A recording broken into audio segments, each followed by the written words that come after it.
Should fragrance reviewers have relationships with brands? That's the topic I'll be talking about today.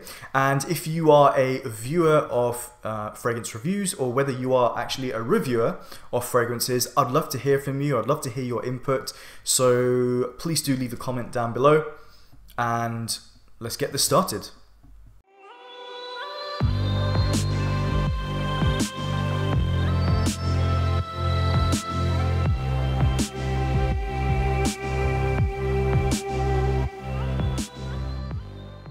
How's it going, guys? Raj here. I hope all of you out there are doing well. So I like to do these types of videos from time to time. Well, I guess it's more on the rare side, to be honest, but you know, not talking about fragrances, but more of a discussion about topics that exist within the fragrance community.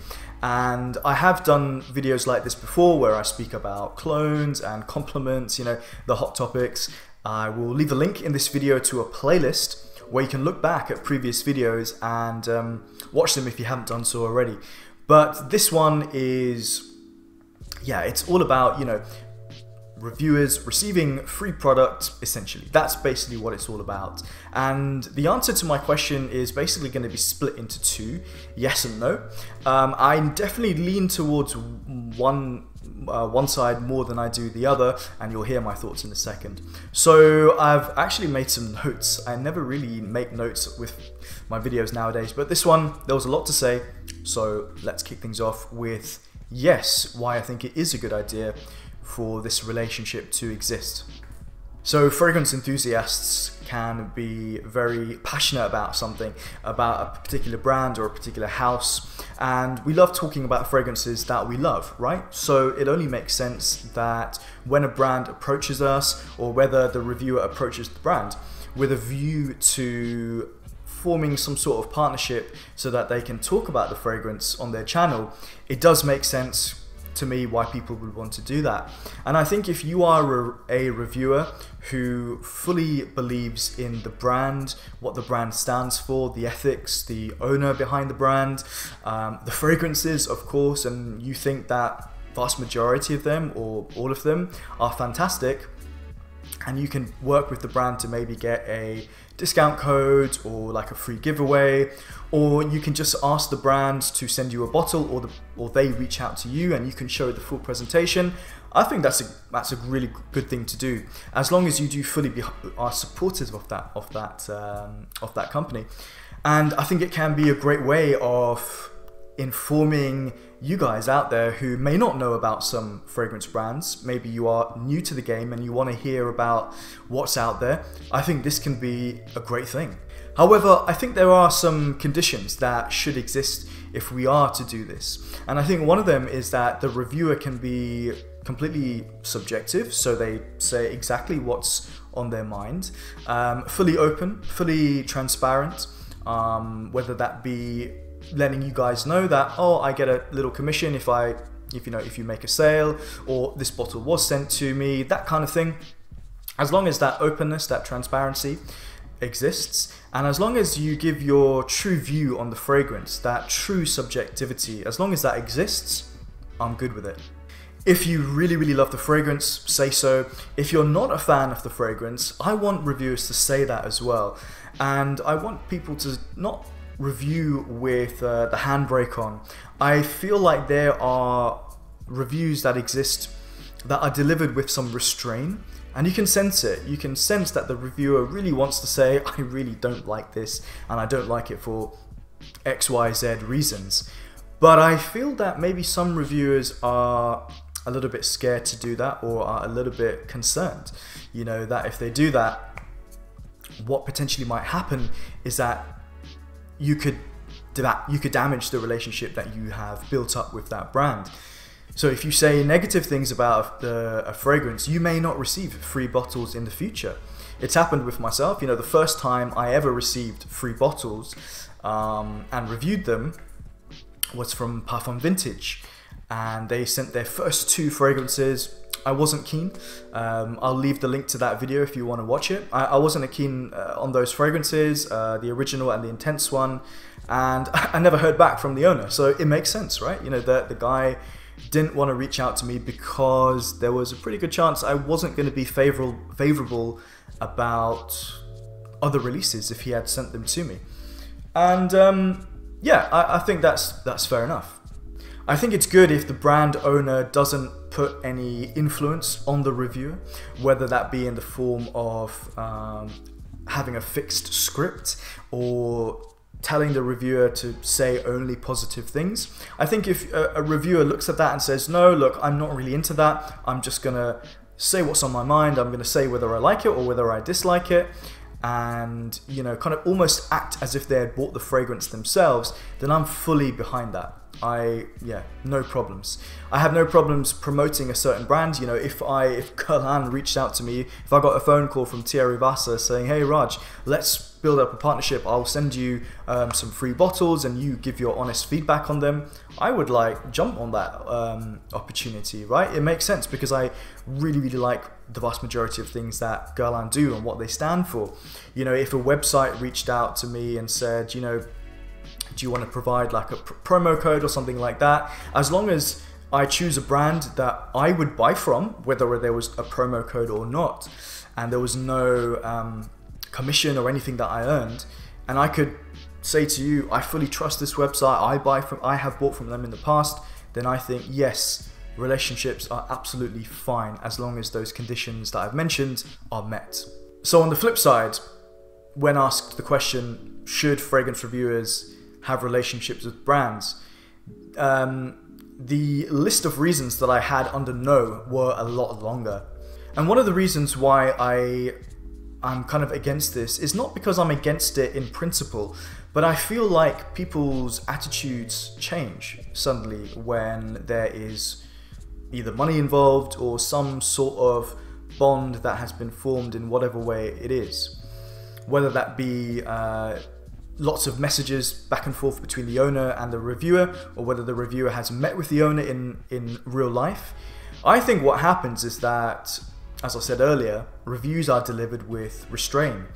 I think certain facts are overlooked, and it's sometimes difficult to get a real feeling of whether the reviewer actually dislikes the fragrance or not, because it is disguised in phrases such as, it's not for me. And I'd like a reviewer to expand on that. What does it's not for you really mean? Why is it really not for you?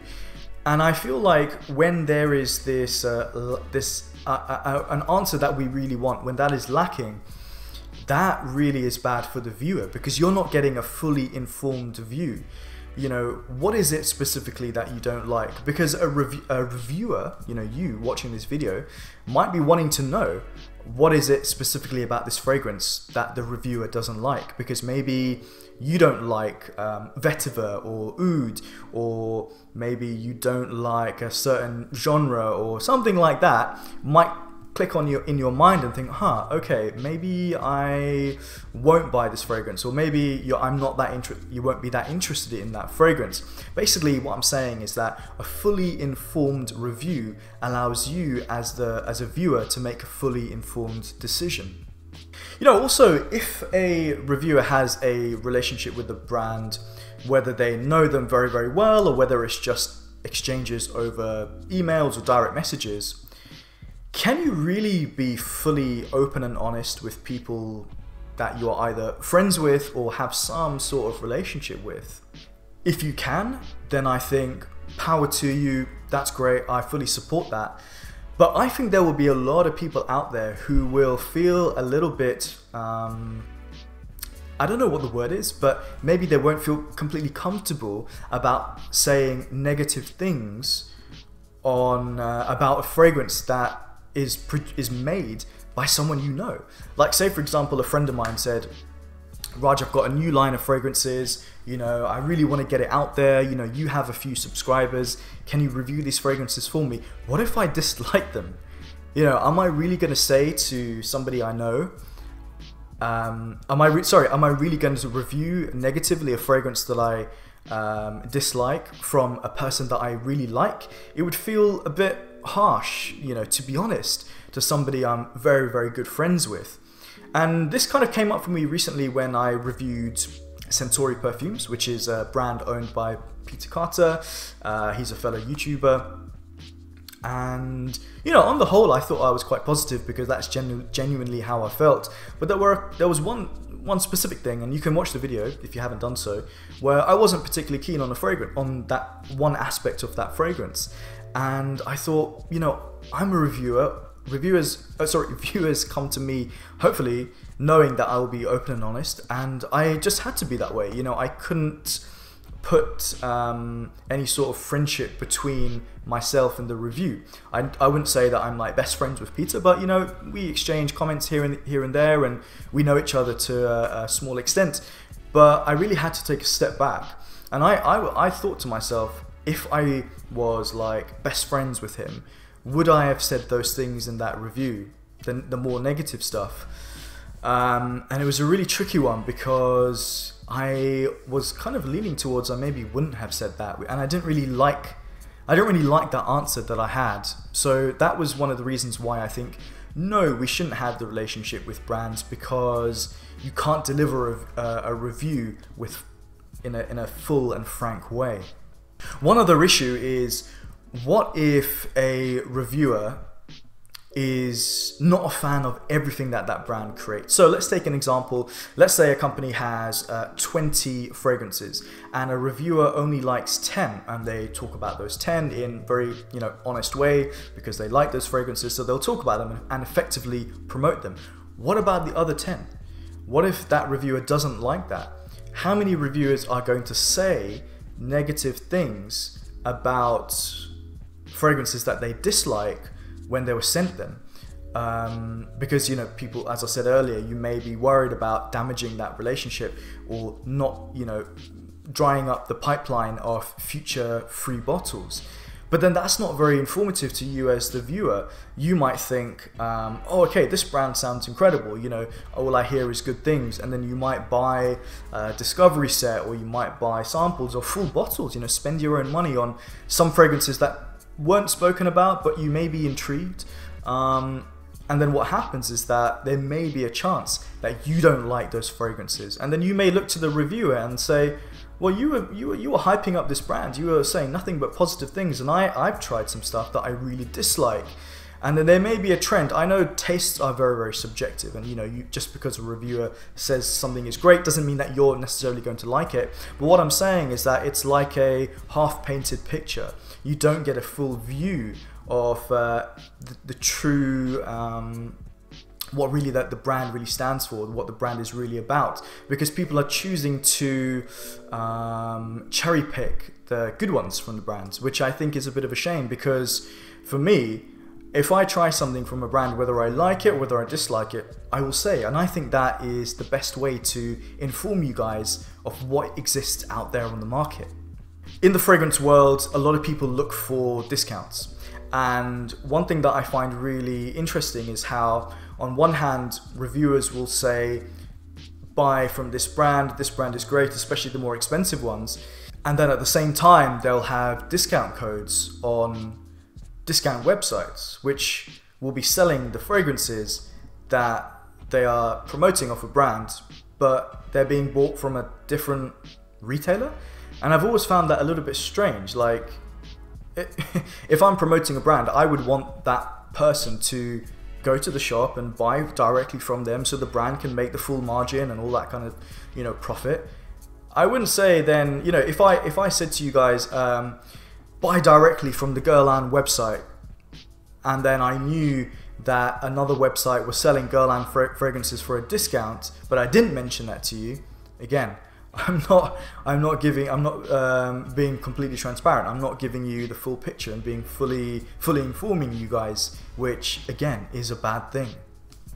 So there may be some people who may be worried about not receiving free bottles in the future if they don't say nice things about a brand. But the thing for me is that diminishes their credibility. Now, I'm not saying that every reviewer out there who thinks this way is not credible. This video is not taking shots at anyone, not trying to start any drama here. But what I think is that if you receive a full bottle or something and you actually say something negative about it, I think that's actually a good thing. I think that actually boosts the credibility of a reviewer. A recent example would be Davo from the Fragrance Bros. He received Dior Homme, the new version of Dior Homme. It was sent to him by the brand. He didn't like it. He said so, and I thought, yeah, okay. It boosts the credibility. It boosts that perception of trustworthiness, or yeah, something along those lines. So you, as a viewer, can look at that and think, oh, okay, fine. It was sent to him. He is maybe risking that brand not sending future bottles to him, but he's willing to do that, and that's very, very open and very honest. And I think that it would actually be appreciated by a lot of you guys out there. I think, let me know your thoughts. And what I think might happen as a consequence is that people may look at these reviews with the handbrake on, or not getting a feeling like that person is really telling you what's on their mind. What I think it will potentially will happen, I think it is kind of happening, is that it will damage the credibility of YouTube reviewers, the trustworthiness of YouTube reviewers. And I think that could be quite damaging to other people who are really worth checking out and who have great channels. Because what I have been noticing in comment sections and on forums is that people are saying, oh, this person's a shill, it's a sellout, I don't trust this person. And what might happen potentially is that they just stop watching YouTube fragrance reviews completely, and a lot of great channels will be overlooked, not even watched at all, because of this reputation that might develop. And so yeah, I am seeing a lot of comments. It has grown, I think, over the last maybe few years. Can't exactly pinpoint when it all started, but yeah, a lot of people in the comments are not happy with a lot of YouTube reviewers. There are plenty out there who are, if you're quite new to this world, there are plenty of reviewers who are really trustworthy, but there are some that, in my opinion, are not. What I think should happen if in the scenario of a reviewer not liking a fragrance is that you can review a fragrance and be negative about it. I think negative reviews are essential. They're really, really essential. And I don't like it when I hear reviewers say, I don't want to talk negatively about a fragrance.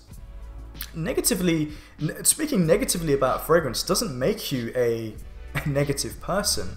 It just means that you have the ability to critique a fragrance, and you are not afraid of a consequence of putting your negative thoughts out there into the world. I think it boosts your credibility, to be honest. I'm not saying that people who don't do negative reviews are not credible. That's not what I'm saying. But when people do these types of reviews, I think it is possible to do it in a very tasteful and also tasteful and not a disrespectful way. You don't have to absolutely destroy the brand and do it in a way that is almost aggressive, or like you have got some sort of agenda with the owner. Being nasty and rude is not a good thing, but just saying to somebody, look, I don't think the ingredients are the best, I don't think the blending is fantastic, but I think the perfumer has some potential, this brand has some potential. I definitely think that there is something in here that makes me feel like there is some potential there to create something fantastic, and I urge the brand owner to look into that, or whatever. Some sort of constructive feedback, constructive criticism is a great thing. If we don't say these things about anybody, not just fragrance brands, how can these companies, how can these brands grow? We cannot grow with everyone, just saying, oh, you're so nice, everything's wonderful. That is an attitude that's not going to get you very, very far.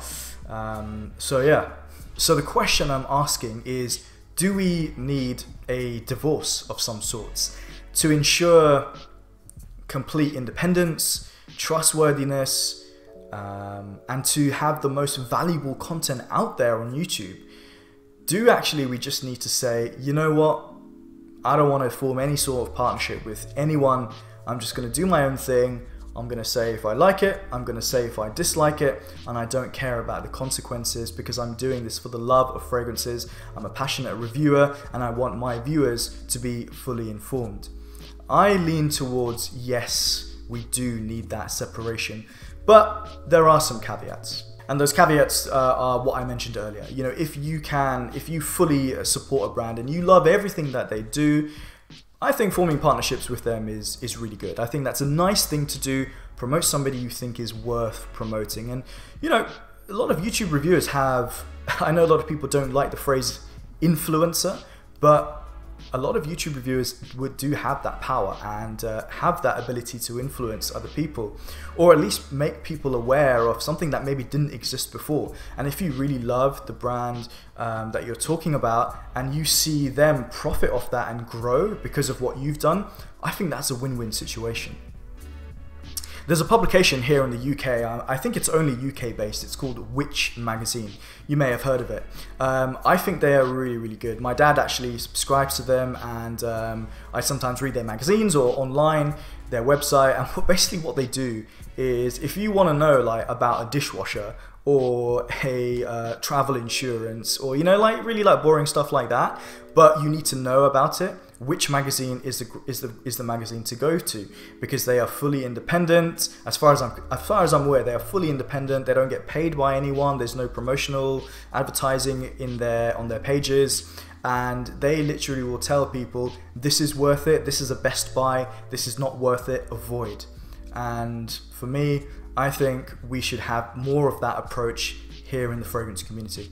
So I really want to hear from you guys. Let's get a discussion going down in the comments section. Thank you so much for watching, and I'll see you on the next video. Take care, everyone. Bye.